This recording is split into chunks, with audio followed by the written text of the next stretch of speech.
Hello guys! Hello Taurus! Welcome dito sa aking channel. Kapalaran 888. Welcome. Alamin natin kung anong messages, vibration, gabay, energy para sa lahat ng Taurus. General reading tayo, so alamin natin kung anong message. Okay, Taurus.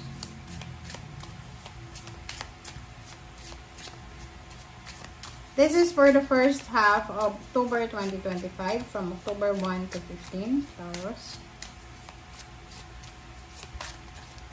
Ang bilis ng panahon. Okay, first card natin is Giraffe.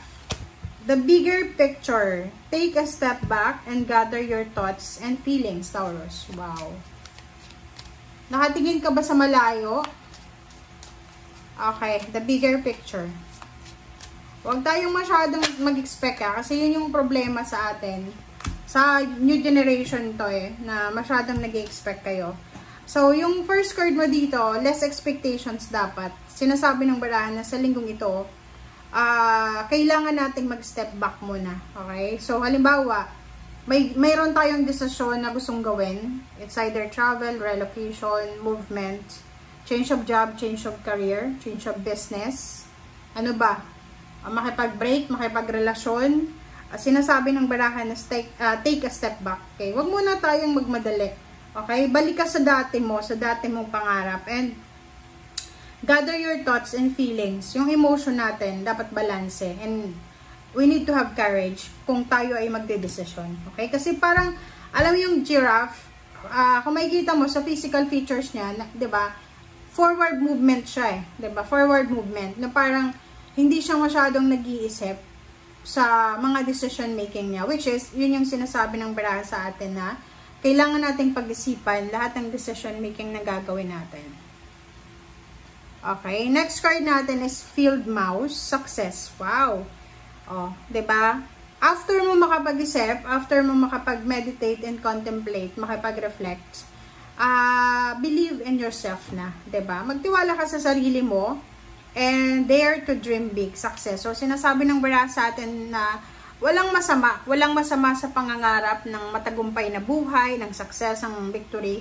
But make sure na yun na nga, kailangan ready tayo. Kumbaga parang ano siya militar, parang sundalo, na hindi yan sasabak sa gera kung wala siyang alam, kung hindi siya nag-training, or kung wala siyang mga, kumbaga, background. So, sa'yo, searching for a job, looking for a relationship, or kung ano pa man, make sure na handang-handa ka.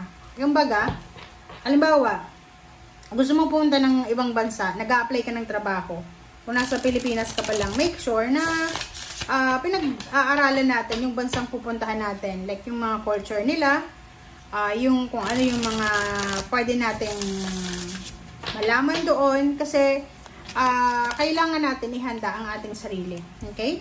So, this is love life. If you are single or looking for a relationship, or if you are married in a relationship, sinasabi ng baraha dito na your practicality is helping. So, maging practical ka daw, lalo na sa usaping relationship. Okay? Ano ba yung ginagawa mo na sobrang practical ka? So, yan. Kailangan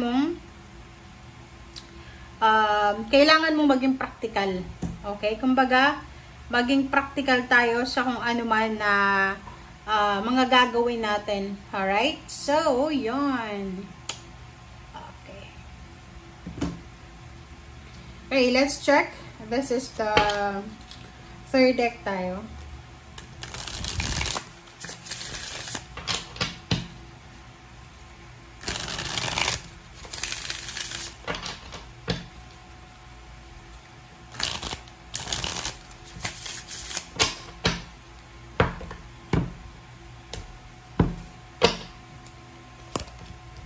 Okay, 7 of Wands. This is protection.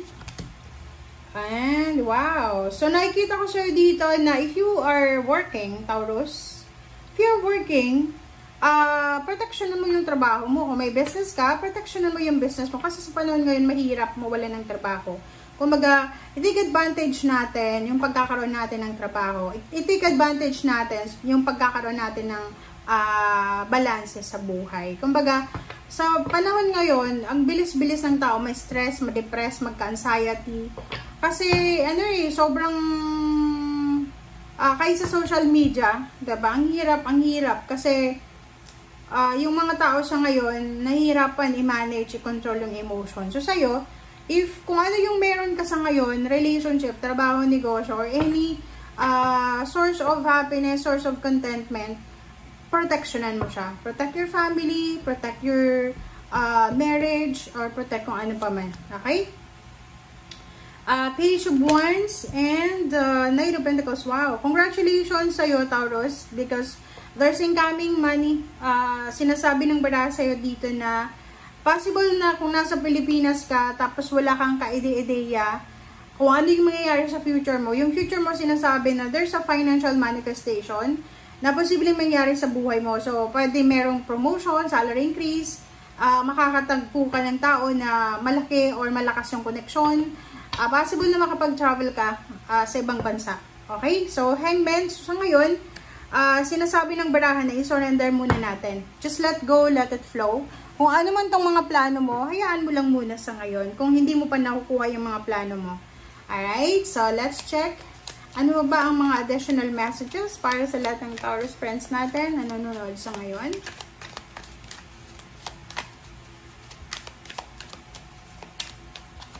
Alright, so Four of Swords and Hermit, Ace of Swords. So, expect a message, okay? Expect message na posibleng magdadala sa'yo ng peace and harmony, lalo na sa emotion. Or pwedeng trabaho din.